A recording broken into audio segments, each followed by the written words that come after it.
Just got my Stacy fucking D t-shirt in the mail. Thrown down to the bottom of my stairs. Fucking beautiful. Get well, my friend.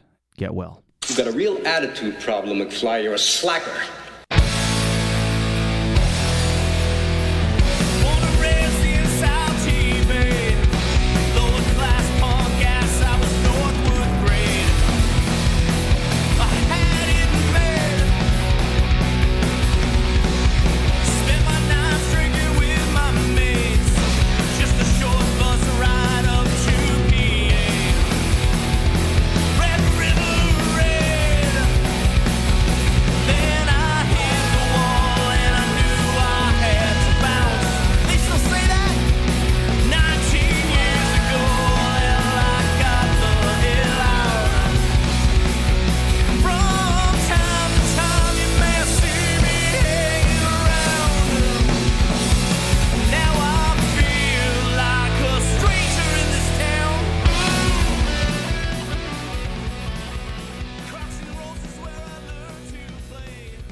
What the fuck is going on?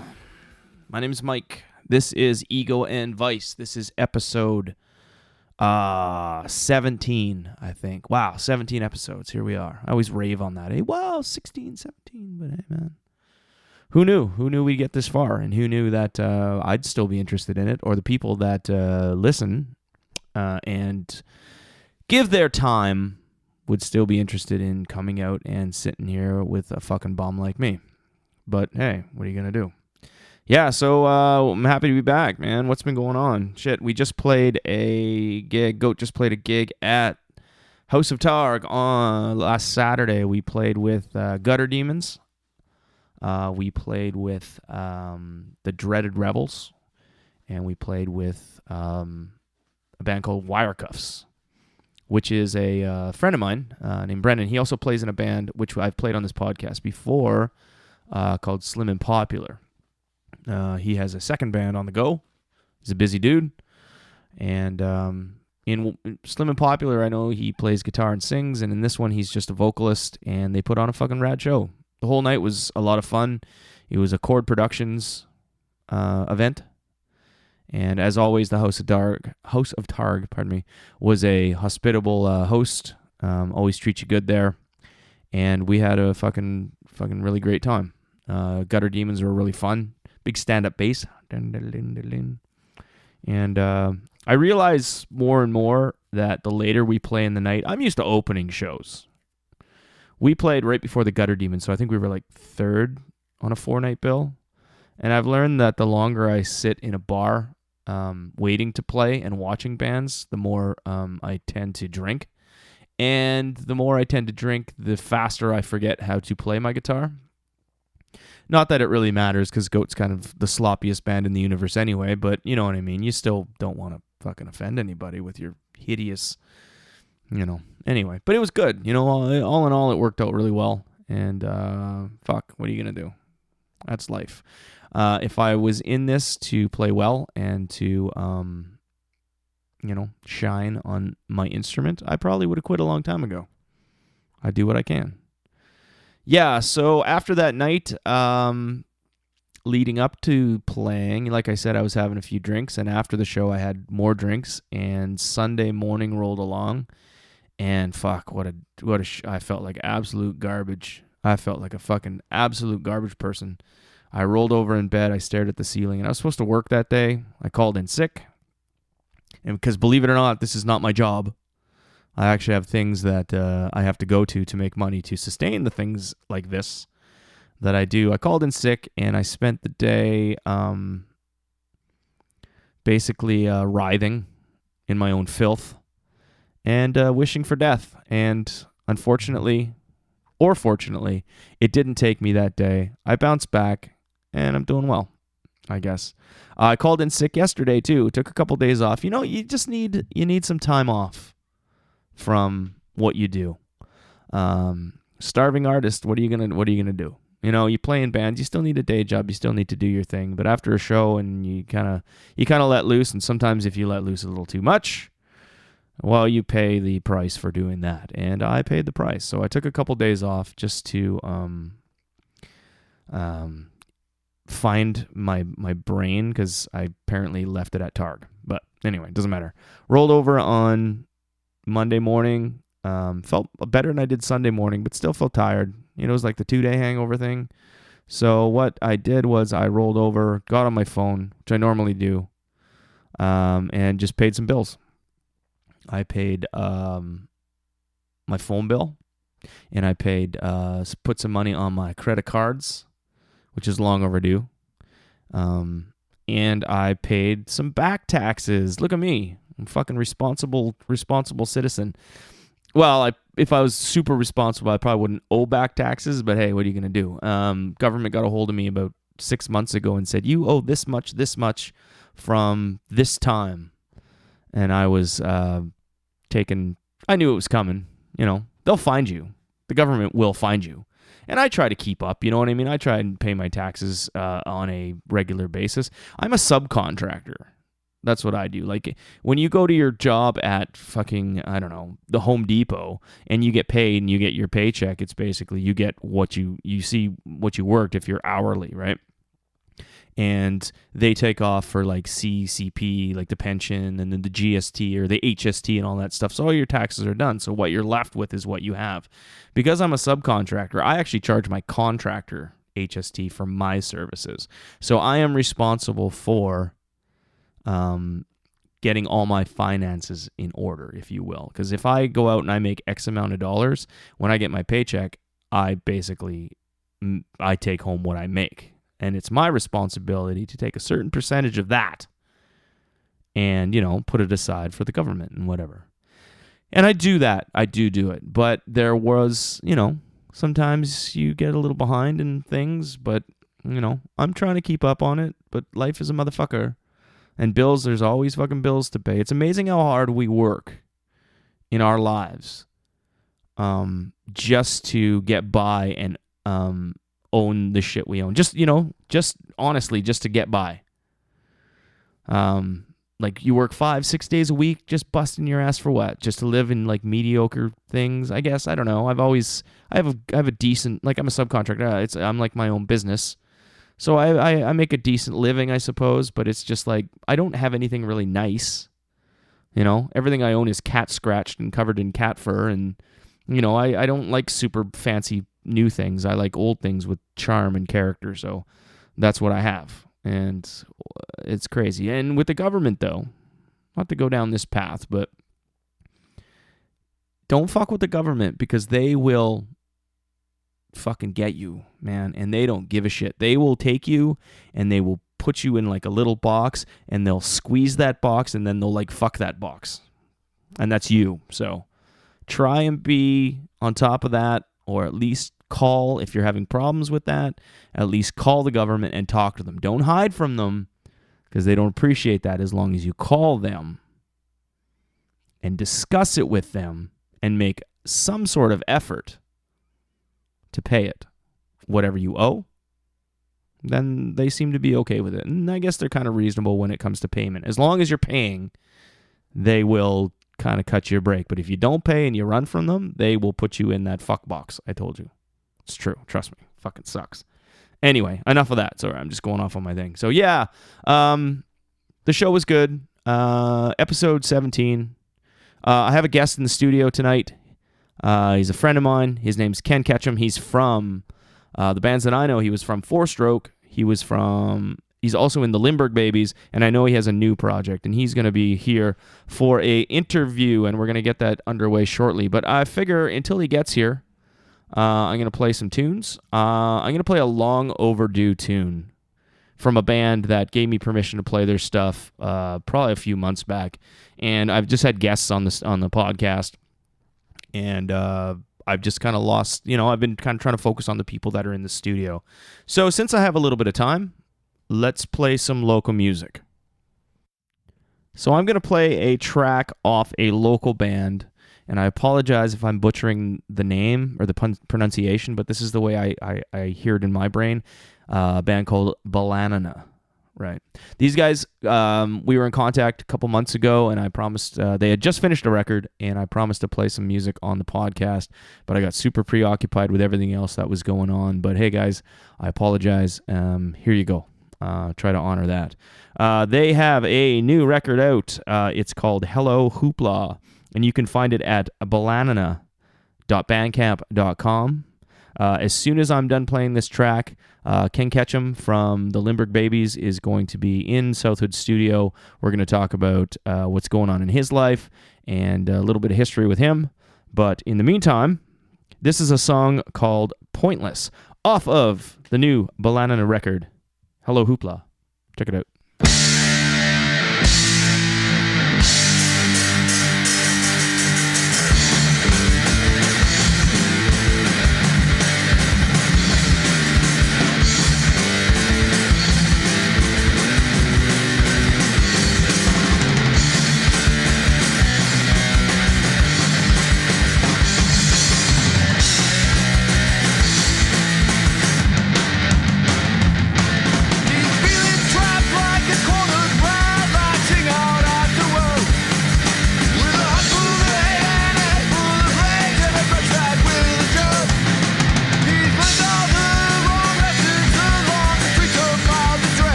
Hey, so that was Balanana. And again, if I butcher the pronunciation of that name, I really do apologize.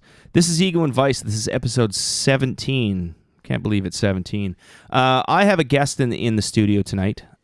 His name is Ken Ketchum from local band The Limburg Babies and several other acts, which we're going to cover tonight. But how's it going, Ken? Not too bad. How are you doing? I'm well. Thanks for coming out. I'm always appreciative to have my peers in the studio with me. I know we've known each other for a little while. I don't think we know each other too well. So, I don't know. What's going on?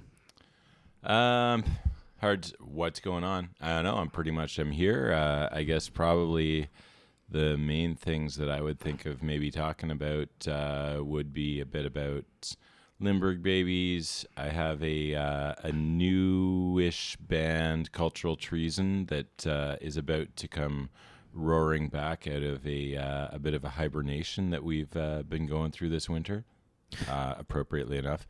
And then also probably I think the other thing that I'd be interested in talking about in particular is I've got the newly announced punk rock cover night coming up on March 9th. I got a project on that, which is pretty interesting. Cool. Is that with Ska Jeff at Targ? Yeah. Cool. All right. We're jumping ahead because Okay. I'm sure there's lots to cover before we get to all these important things. So we were talking off air because this is a radio show. We were off air. Yes. You weren't born in Ottawa. You didn't grow up in Ottawa. No, I grew up in Toronto, and then when I was 18, I was working as a bike courier in Toronto, and I got a little bored, so I moved to Vancouver, and I lived there for 8 years, and then by way of Kingston for grad school, not jail, I spent a year in Kingston, and then I've been in Ottawa since '99. Cool, man.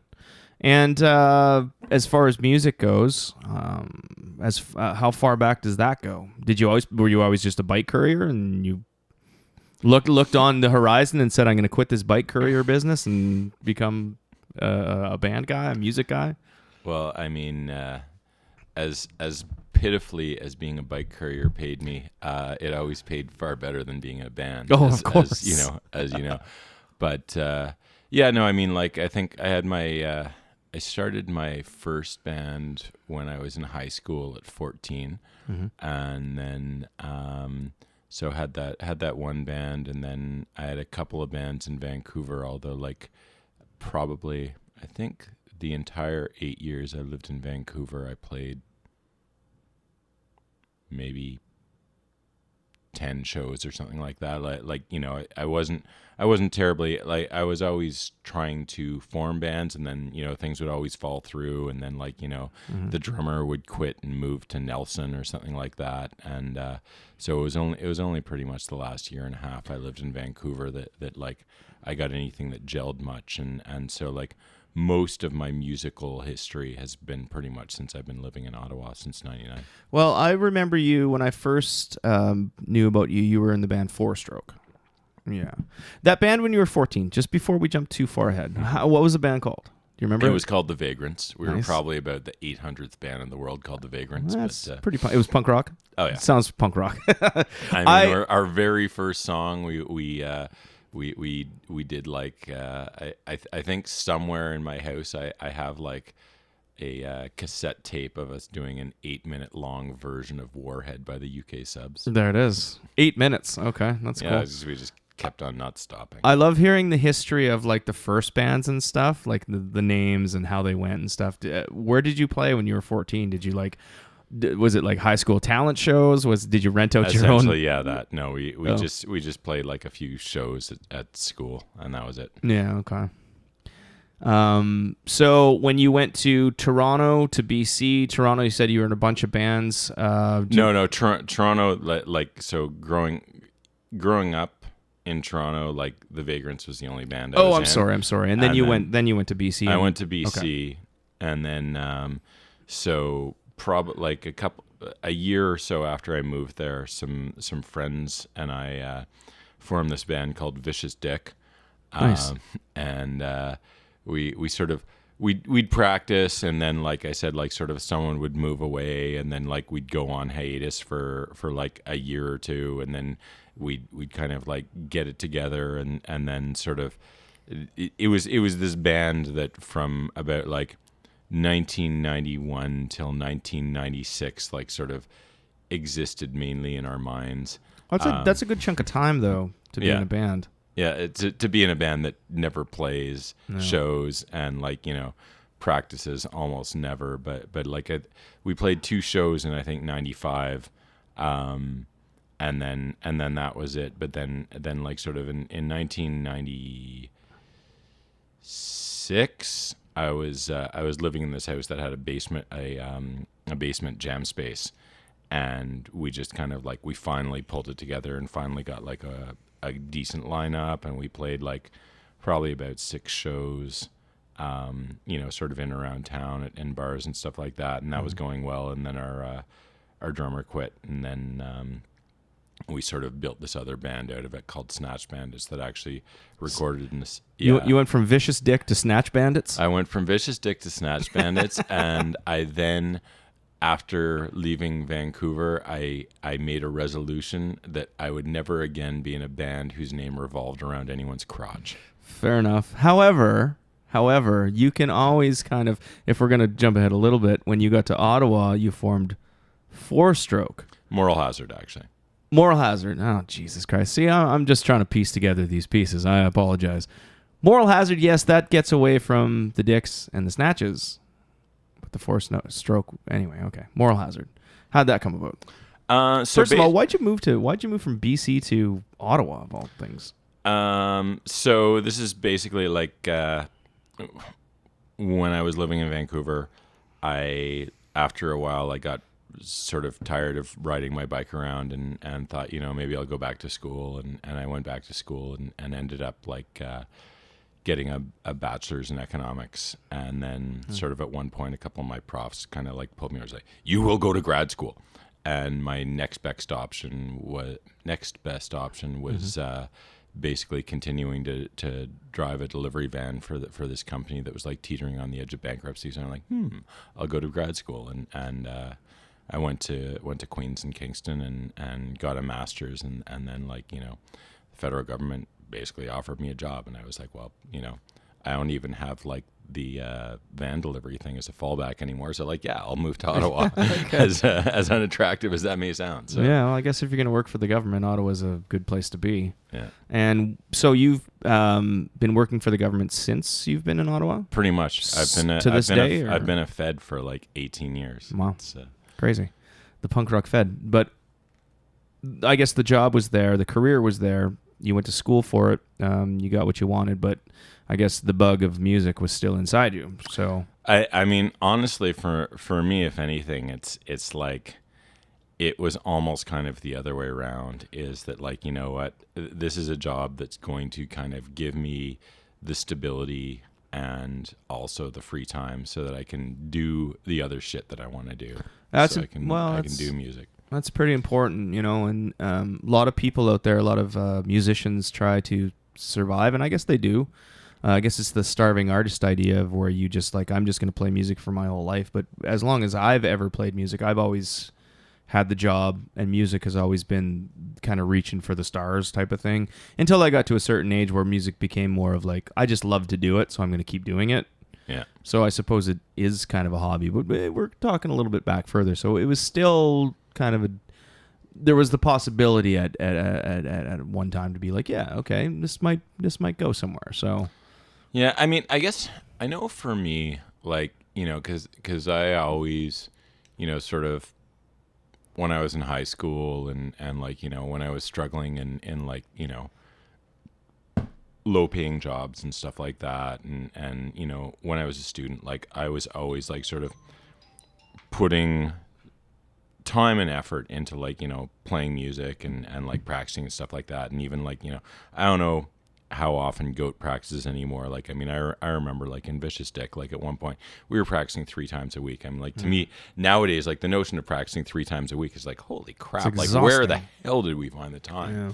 But I remember like there was a coworker of mine in the warehouse, and he would and he was in a band that like, they weren't punk rock, but he was really like trying to make a career out of it. And I remember like one time having this conversation with him, and he was like, you know what, if I'm going to give it another year, and then if like music doesn't take off, like I'm just going to completely quit, and I'm going to go to school, and I'm going to like, sort of get myself onto another track. And I remember thinking, it's like I don't know how you could do that. Like, I don't know how you could say like, I'm going to quit. Like I as kind of at that point, sort of like I was in these bands that would hardly get any shows and would like, play to 8 people or whatever. But it's like, if I'm not doing this, then I'm not complete. And so sort of like the notion that someone would give it up on the basis of like, well, I'm not getting paid, so I'm not going to do it anymore. Well, then to me is just that like, it was just really a sad statement. If you make that statement, though, you probably could give it up easy because you're in it for the wrong reason. Does that make sense?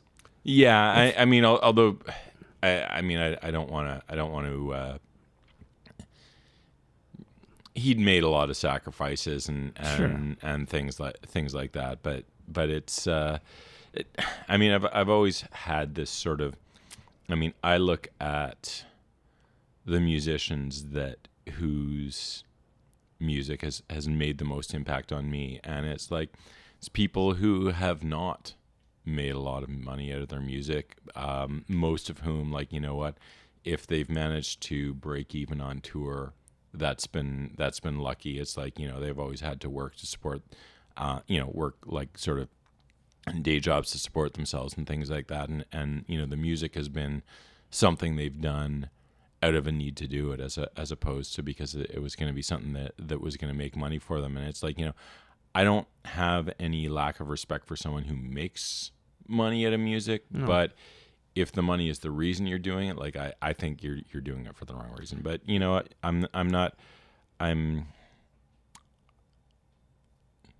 what my judgment is not important. No, I understand that. I completely agree with what you're saying too, because I've always considered myself kind of like a lifer, where, like I said, I've always worked a day job, and but the reason I do that is so I can do things like when I go to the studio and record stuff, or when I buy merch, or when I just even pay to put gas in the tank to go to Montreal to play a show. That's all done from a day job. That's not done on like from my music career. Yeah. And it doesn't matter though, because that's why I do work, so I can still do this. I think if I didn't do that, my life would just be like work. Like right now, work is just like, oh yeah, fucking work sucks, whatever.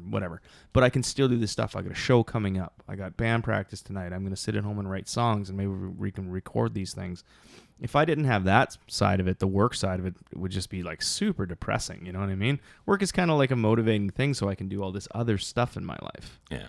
You know, the stuff I care about, right? Well, and if anything, it's sort of like, you know, it's sometimes, you know, the source of frustration, which can, like the grain of sand creates the pearl. It's like, you know, sometimes work and other frustrating aspects of your life can lead great creative results. Right. As far back as when you were 14, what did you do in these bands?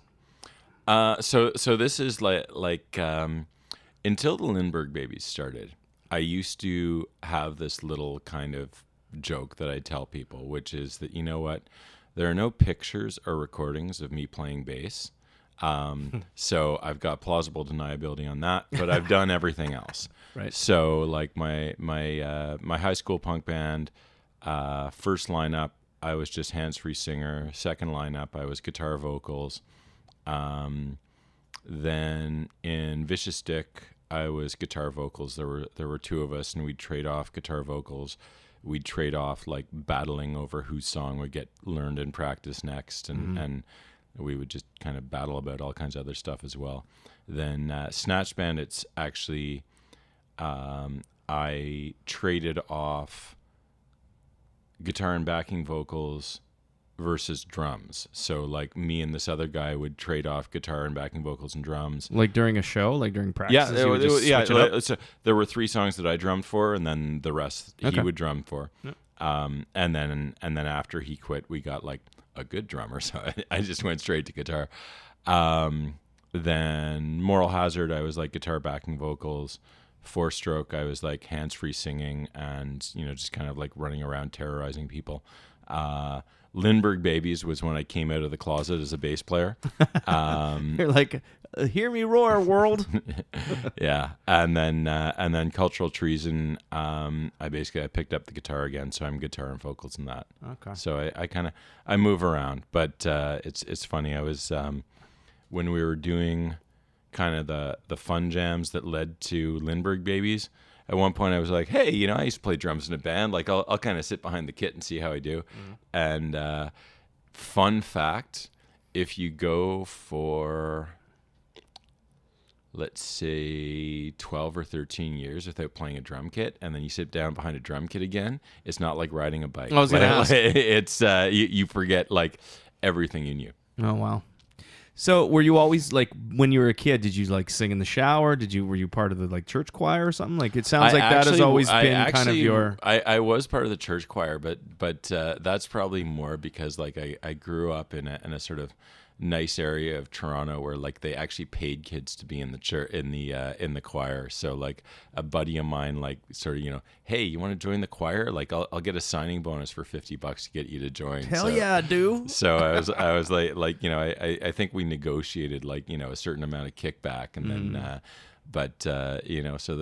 so I don't have a copy of this, but my parents do. I'm on vinyl.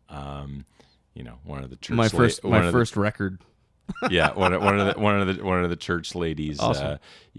took a recording of us on her ghetto blaster, and we've got that, and then we went on tour as well. But Wow. but I've always like, I don't remember ever not wanting to be in a band. Like even before I got into punk rock, like I would listen to music on the radio or whatever, and I was always imagining myself doing it. And then sort of when I was 13, I started getting into punk rock, and then it was just like I knew that I was going to be doing this. And then by the time I was 14, I was in my first band. So Okay. Do you remember the stuff you were listening to before 13? yeah, so it was actually Other than gospel, I suppose? yeah, there was not a lot of gospel there. I only listened to church music when I was being paid to. But, Okay, right. But actually, my inroads. Actually, the first band I ever saw live, Big Country in 1983. Like you were hearing their stuff on the radio all the time, and I just like absolutely loved this band. And so my sister got me tickets to their concert when they came and played Toronto, and I was like 11 or something like that. It just blew my friggin' mind. Blew your mind. Love it. And then after that, I got like hugely into the Police and became like an obsessive listener of the Police. Still fucking amazing. Yeah, I love the Police. And I've never stopped loving them. And then I became like a huge Rush fan. Okay. And then, actually, I think it was the other way around. I think I was a huge Rush fan, and then I was a huge Police fan, and then I started getting into punk rock. And then, for a certain period of time, I then like, sort of like poo-pooed everything I'd liked before because, I was trying to prove some credibility or bullshit like that. Fair enough. That's cool. And when did the guitar start? Well, it was basically like in my first band, we started off playing like, UK subs covers and Exploited covers and stuff like that. And then we started writing our own songs, and I'd like show up to practice and I'd like, hum shit at people. And then at one point I was like, it'd probably be a lot more productive if I could figure out how to play this stuff. So I Three chords, all downstroking. Pretty easy. Pretty much. Pretty and good then, starter. And then, the guitar player quit. And so by that time I was like, okay, well, I'll move over. Like, me and the bass player moved over, so we were two guitars instead of one, and then we recruited this kid and told him he was going to play bass. Okay. So we've covered a lot of where you've been, what you've been doing, your kind of upbringings in music, the church, the bike couriers, the delivery service. Let's talk about Ottawa, and let's a little bit more detail on these bands, which is kind of like what's going on now, because we're all in Ottawa now. We're all in the Ottawa music scene. Moral Hazard, how did that start? Like, what was that all about? Where did you find your guys? Are you still friends with them? So Moral Hazard, it basically sort of grew very organically. I got to Ottawa in like August of '99, and it had been a year since I'd last played live, and I wanted to get something together as soon as possible. So the first person I talked to was Karen, who was someone who I used to date, and also like she had played bass in the last two bands that I'd been in Vancouver. Mm-hmm. And she was interested in jamming, and she said, okay, well, you know what? The person we need for drums is this guy, Dave. He drums for Resin Scraper. Okay. And so I basically like accosted him outside a show at I think the downstairs club on Rideau, and I was like, "You're gonna play drums for my band?" He's like, "Yes, I am." So the three of us started jamming, and then Karen ended up not really able to go on with it. And then at that point, like I'd rented this house in Chinatown in part because I wanted to have like a basement where I could have a jam space. Sure, I'd set up my drum kit there. That's cool. And I was looking for a roommate, and this woman Sarah basically like sort of contacted me like out of a classified ad I put in the Citizen for the millennials listening. When you were looking for a roommate, you used to actually like purchase ad space in the newspaper. It's bizarre, I know. And so like she showed up and she looked at the place, and she was like looking at my records and looking at my drum kit set up downstairs and stuff like that. She's like, yeah, I think I want the room, and like, do you have a band going or something? And I was like, well, yeah. And she's like, do you need a bass player? And I was like, actually, yeah, my bass player Holy just quit. fucking convenient. And so basically, so that was the very first show that Moral Hazard played. We played in December of '99, and that was a 3-piece. Me, Dave Fott, and Sarah.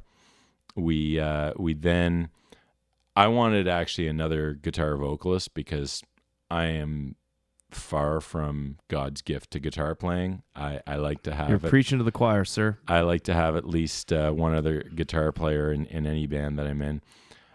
We ended up talking to this guy, Steve, who used to sing for a local band called Black Triangle, like a legendary hardcore band from the early 90s.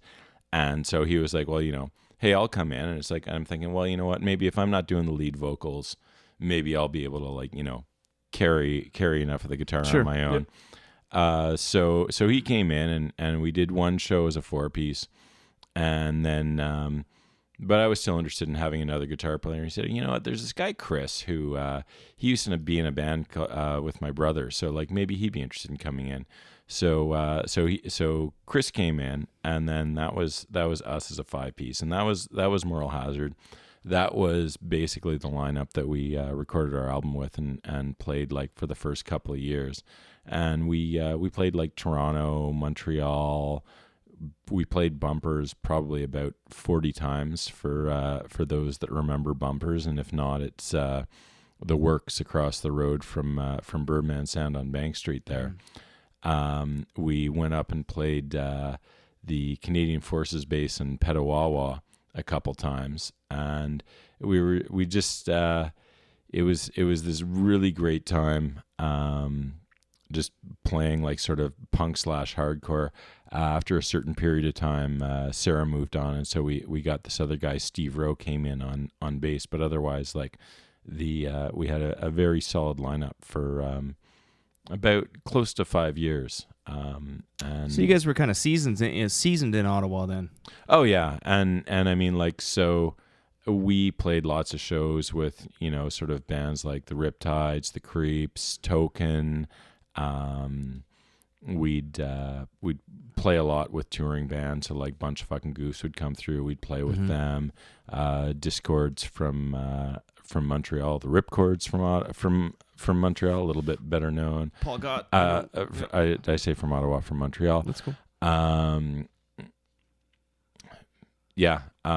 So I don't know. That was Moral Hazard.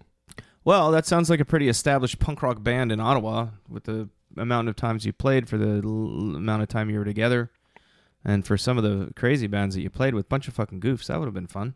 Oh yeah. Well, I mean, I grew up in Toronto, so like I would go and see those guys, and like I mean, I remember sort of the days when Bunch of Fucking Goose would be playing, and you'd go and you'd like walk through the alleyways and you'd look for an old broken TV that someone had thrown out. Because if you show up to the show with a TV, you don't have to pay cover. You bring in the TV, and that's your cover, because they had this ripping song called Pre-Programmed that is all about television. And during the show, like people are smashing the TVs with baseball bats. That's awesome. So there's more than one show I got into for free on the strength of a TV. The old Sony Trinitron got you into the punk rock show. So after 5 years of having an established band like that, you said that you replaced the bass player.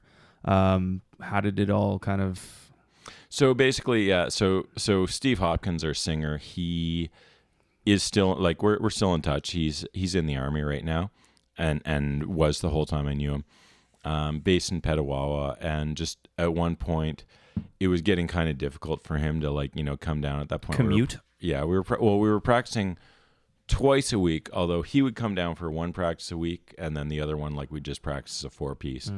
And then our drummer Dave, like the only drummer ever in that band, he was in a second band, and he was just he was having a hard time making all of his time commitments work. So at one point he said, you know what, I need to quit a band, and this is the one I'm going to quit. And then so Steve, the singer, said, well, you know what, if Dave's going, like, probably now's a good time for me to go as well. So I'm just going to yeah. And so then at that point, Chris, the good guitar player, said, you know what, I think I'm probably out too as well. At that point, so I guess I've gotten ahead of myself. Probably about a year before Moral Hazard broke up, one time we got a show offer, and I was like answering the guy, and I said, like, look, I think we can do it, but Steve, our singer, is going to be sent to Afghanistan, but I don't know when, because, like, the military don't ask me permission on deployments. So I'm going to say conditional yes. And he's like, okay, yeah, fine.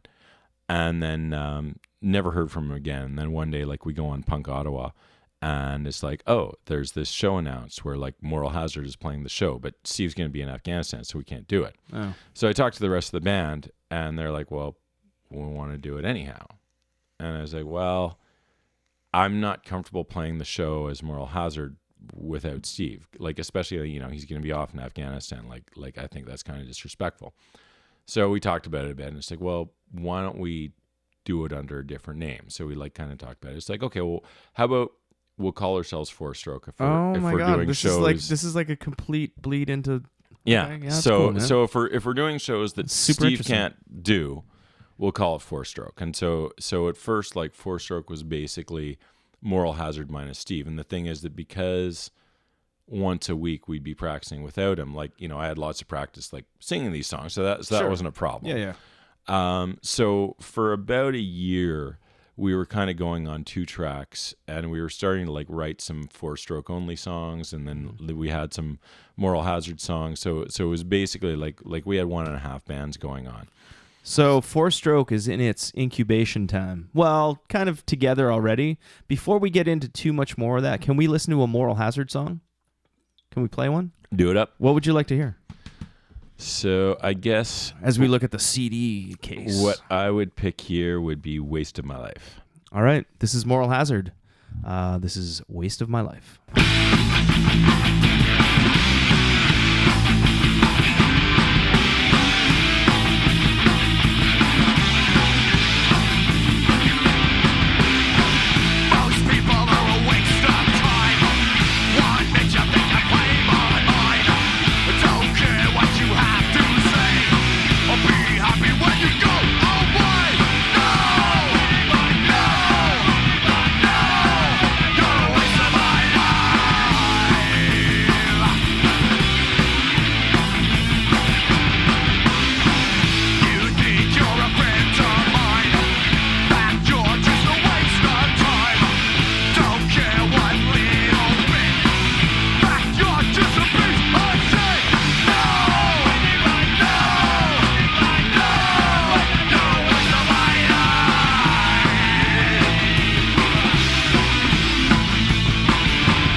So that was Moral Hazard. That was a song called Waste of My Life.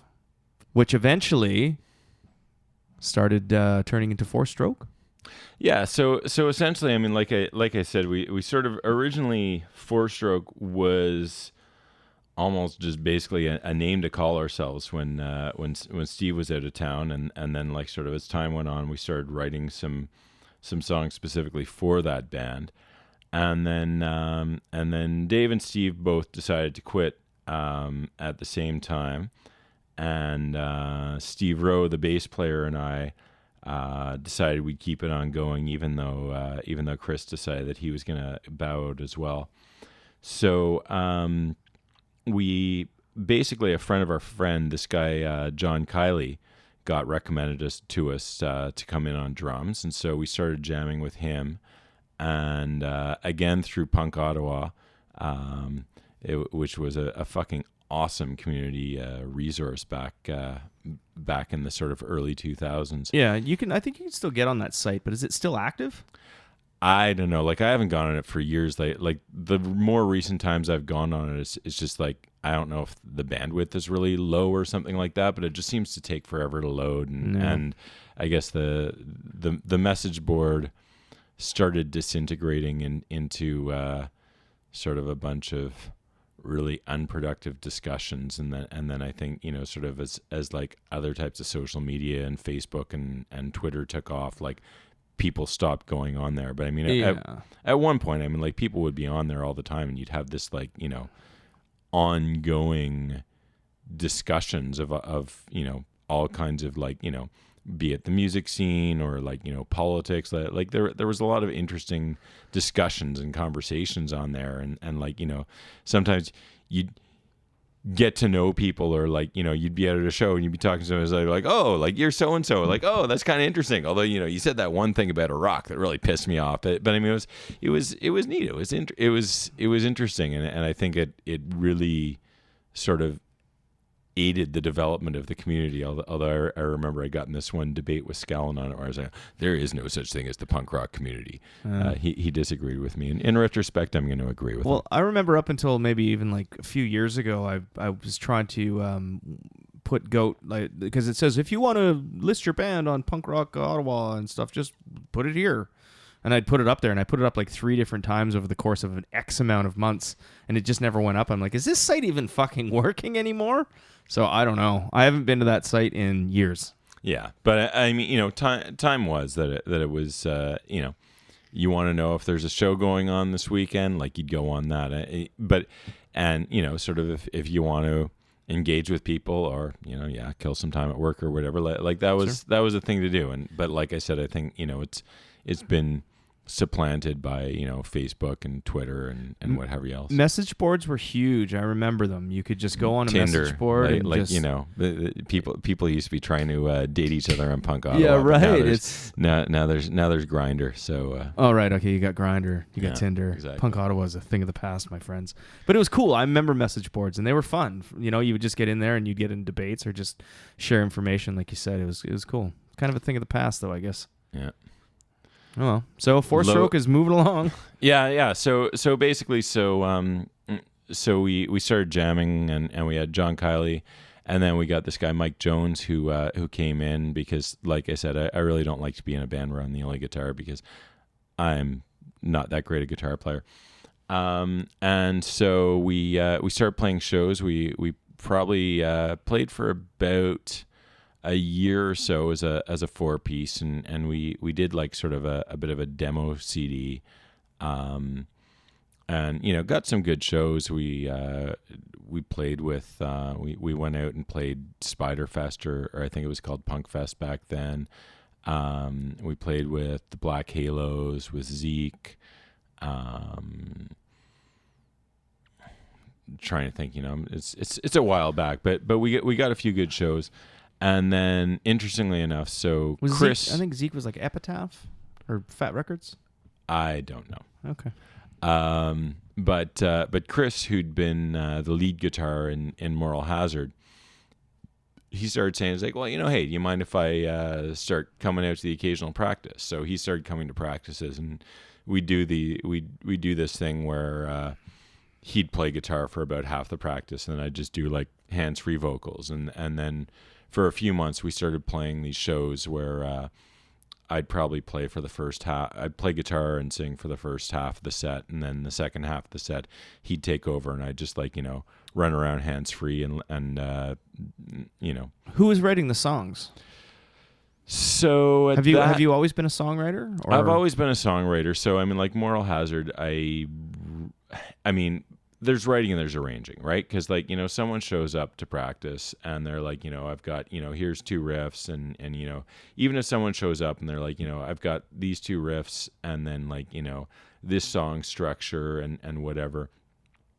You throw it to the band, and it's like the band is doing the arranging. But I mean, that said, I did most of the writing in Moral Hazard, and then sort of the especially like the first 4-stroke album was mostly my writing, although again, like sort of collaborative arrangements with everything, and certainly like a lot of. So the first 4-stroke incarnation must have been a lot of the writing from Moral Hazard then. Yeah, I mean, a lot of things bled over. So then I am a shameless self-cannibal. As like as far as I'm concerned, like any song that I write, or honestly, like any song that you write, if you're in a band with me, I can play forever and ever. Like just what do you mean? Just like you just like you're like a blues jam and on a Sunday afternoon, you just keep going and going, or you just no? What I mean is elaborating like, on it, or like so. I mean the Moral Hazard CD. There's a bunch of songs on there from Vicious Dick, like 2 bands ago that I'd been in Vancouver. Moral Hazard, the first Moral Hazard CD. There's some 4-stroke, the first 4-stroke CD. There's a bunch of songs there that were written for Moral Hazard and didn't get recorded. Cultural Treason, like we've just recorded a demo, and whether live or on that demo, there's some 4-stroke stuff. I mean, like as far as I'm concerned, my entire back catalog is fair game. Well, tell us your process of writing a song. Like if you were going to sit down with nothing, what would you do? Like what do you have? You don't have a formula. You just. I kind of wish that I was religious, because if I was religious, I'd say it's like, what? Basically, I get an email from God in my brain, and it's just like, here's the song. Like, there it is. Like it literally, I don't have a creative process. I don't do anything. It just like sort of, it occurs to me, it pops out fully formed, and it's like, there's the song. I mean, that's not always sometimes I put more work into it, although honestly sometimes I feel like the songs I put the most work into are the shittiest ones, and the ones that just like you thought about it too much or something, the ones that spring fully formed into my brain without me having any like conscious creative effort at all are the best ones. So okay, on that note though, it sounds like you have this endless flow of like creativity. Do you ever hit like a writer's block with that kind of mentality or that kind of formula? Totally.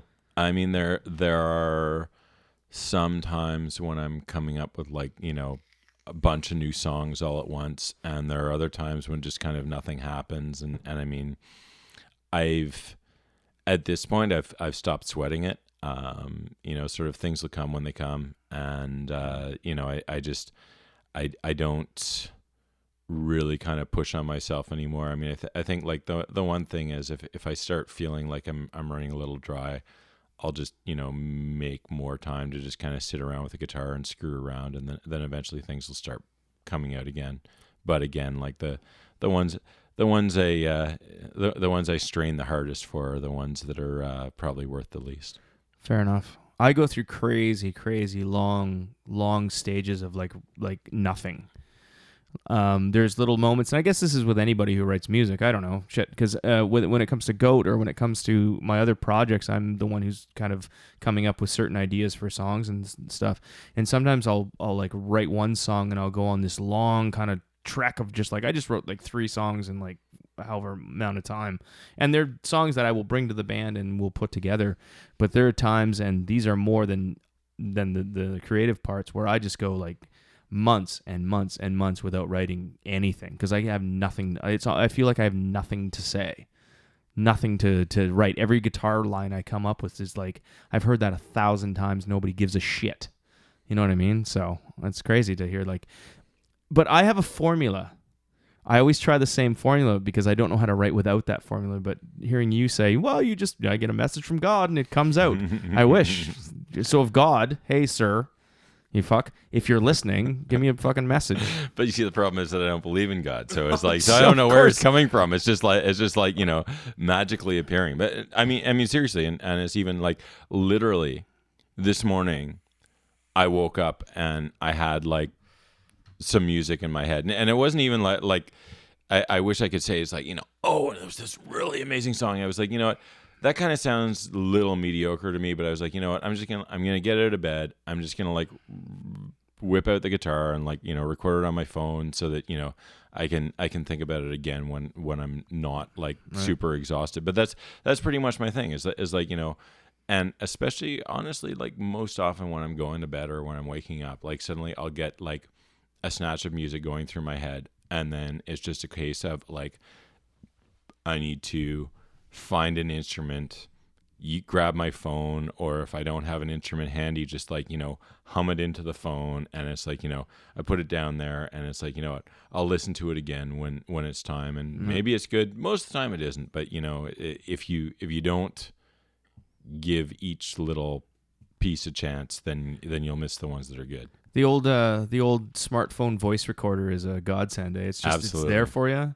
You do a little line, you do a little riff, you even say like a title of a song, blah blah blah, and you're like, okay, I might be able to do something with that. The hilarious thing is that what I used to do, back before I had a cell phone, is I would be out, or it's like I'd be at home and I'd call my answering machine at work, or I'd be at work and I'd call my answering machine at home, or I'd be out at a bar and I'd call my answering machine at home. And I remember like when I was married, like, sometimes like on a Sunday morning, my wife would be telling me, it's like, you left yourself a message last night, and I listened to it, and it's like, hey, there's my next song. That's a good song. Yeah. That's awesome.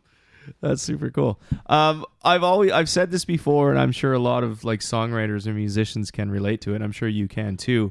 But if I could make like $1 million off half songs, I would have more than $1 million. I have more half songs in my life, or quarter songs, that started out really, really strong. Like, this is going to be good. Lose interest. This fucking sucks. And you never pick it up again. You know what I mean? To the songs that get finished. And I'll always go back through that whole voice recorder on the phone, and I'll be like, I don't even remember playing this. I really like this. It's really funny. And then sometimes you're sitting there and you're like, okay, this is a good riff, and this is a good riff.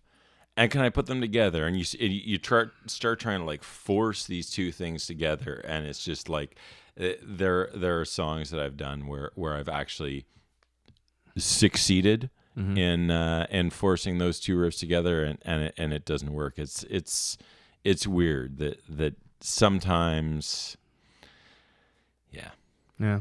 Songwriting's tough. I'm self-taught guitar. I'm self-taught vocals, if you want to call what I do vocals. But it's funny. It's like you just start playing stuff. I don't know how to write. I don't know how to write a song. I just listen to music. I know what I think sounds good. I find something catchy, and it's just like, yes, this works. I bring it to the band. Sometimes I'll bring a song to the band that I think is an absolute piece of shit. But then you start playing with the band, and you start working it out, and you're like, holy shit, this is actually not bad. Yeah. And it's trying to get out of the basement with the shitty song to bring to them. That's the difficult part for me. Once it gets to the band, sometimes you play it out and it's still a piece of shit.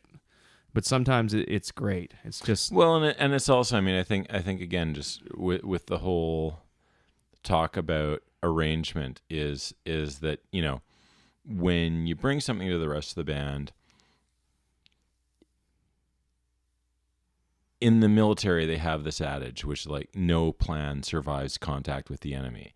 And it's like, you know what? No song survives contact with the band because like it gets changed and it sort of like twists and turns in different ways. And sometimes if you have like, a really strong vision of what it should be, you can try to like, force it back to where it was. But I mean, often a lot of the time, I really sort of sit there and I say, I came here with this amount, but I wasn't really sure of it. And then you kind of like sit back and let other people like put their creativity into it. And I find that sort of a lot of the time it'll make it better. And even, especially if there are elements that you're like, I've come up with this, but I'm not totally sure. And then like other people start messing with it. And then without even necessarily knowing what the faults were that you found in it, they'll find ways of changing it.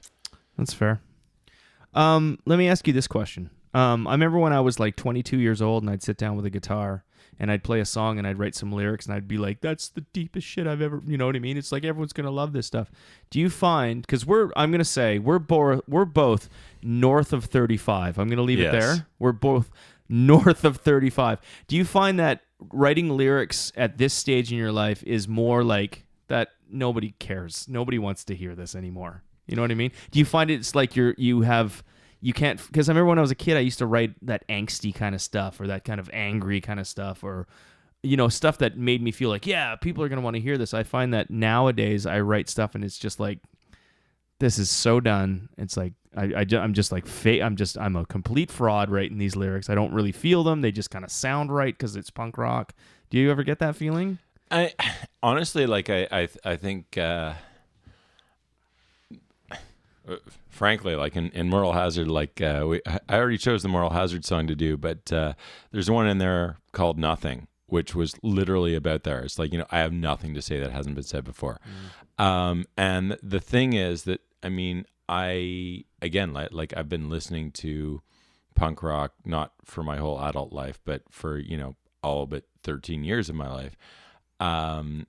So, you know, while I love the genre and sort of revel in it, at the same time, there's sort of, I think that I'm really alive to sort of all of the cliches in it. And so I intentionally, it's interesting, in Cultural Treason, I'm doing a little bit more overtly political stuff for really the first time ever. Just, and I mean, it's not overt, but it's more overt than I've really ever gone before, just because, like, we're into a very, very, like, frighteningly unprecedented time, you know, politically, with the stable genius to our south, but you know, sort of, even when I'm doing that kind of overtly political, I'm trying to find ways of doing it in ways that aren't overdone. So it's like, you know, I have almost never written a song about a girl. I don't know how to do that anyway, but I have, like, you know, sort of, I steer clear of, you know, sort of most of the kind of, you know, obvious political tropes. You know, I think there's some songs lyrically that I'm more pleased with than less, but I mean, I am very kind of alive to that, you know, what the hell am I saying, and what is the value of it, and what does this add to anything? And I mean, I think sort of, I guess for myself and you know, cards on the table, and this is prefacing something that'll probably come up later in this, but my all-time favorite band is now and has been since I was a late teenager, this Winnipeg band called Personality Crisis. And I think one of the things that I've loved about that band, while there are some bands that I've loved that are quite overtly political, their songs, like, lyrically, are kind of, don't get into that and are just sort of like more about, I mean, personal reflection or whatever. And I think that sort of some of my better lyrics go that way, or, you know, are just lame ass attempts at being funny, which, you know, amuse me. And if other people don't like it, screw them. Yeah, screw them. Okay, we're at 1 hour and 2 minutes here. This is definitely going to turn into a two-parter. Didn't expect it to, but it's going to, because, Ken, you're a super interesting guy and you have lots to say. So before we end part one, can we play a four-stroke song? Yeah, and seeing as we were talking about lame jokes and you know, I've written one song in my life that I think is kind of like a half-assed hit, so we might as well play I Want to Be a Suburban Jihadi. I Want to Be a Suburban Jihadi. This is four-stroke, Ego and Vice. 'Cause I wanna revenge your mommy and daddy. I wanna be a suburban jihadi. Guys to me, bad girls don't fuck to me. I wanna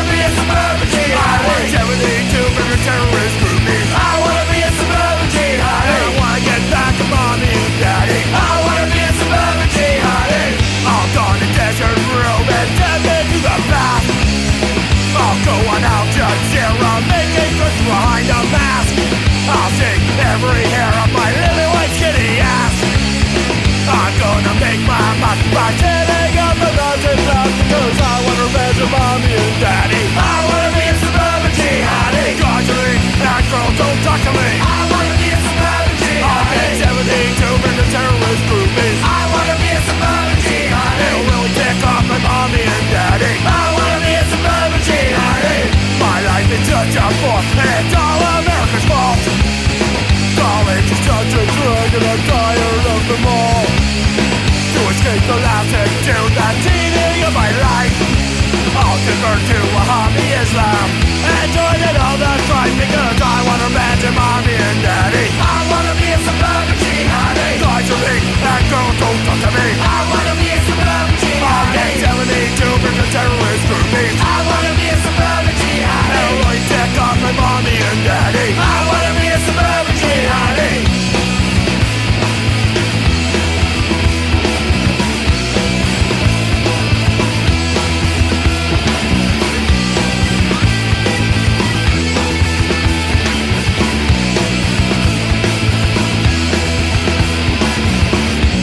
Like Johnny Walker Lynn, the American Taliban. Charles Bishop, the 9/11 copycat killer. Dirty bomber Jose Padilla. Richard Reed with a bomb in his shoe. Spokesman Adam Perlman. How's being famous working out for you? I'll attend to Manchester, I'll drink it only hate. I'll swear at a fatwa against the United States, and I'll drive a car bomb into Greta kids, and I'll hack the heads off tied up hostages for a recruitment bid, because I want revenge of mommy and daddy. I wanna be a suburban jihadi. Yeah, to me and girls don't talk to me. I wanna be a suburban jihadi. That's 73 virgins if you count me. I wanna be a suburban jihadi. And I really get back to mommy and daddy. I wanna be a suburban jihadi.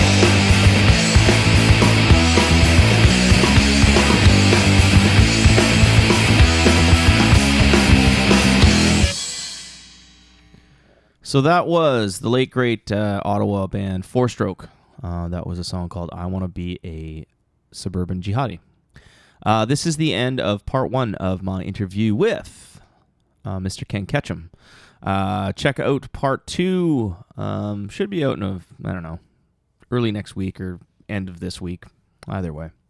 So if you want to get a hold of me, you can always contact me at egoandvice@gmail.com. You can check out the website at egoandvice.com.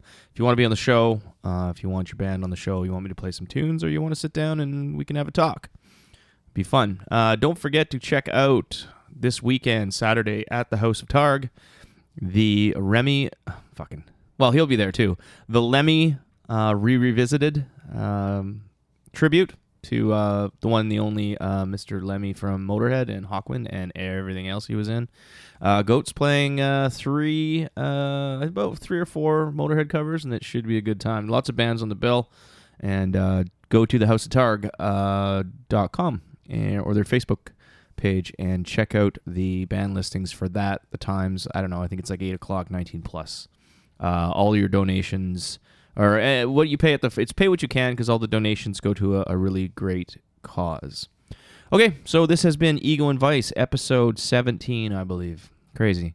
Cool, man. Check out next week. We have part 2 with Mr. Ken Ketchum. See you later.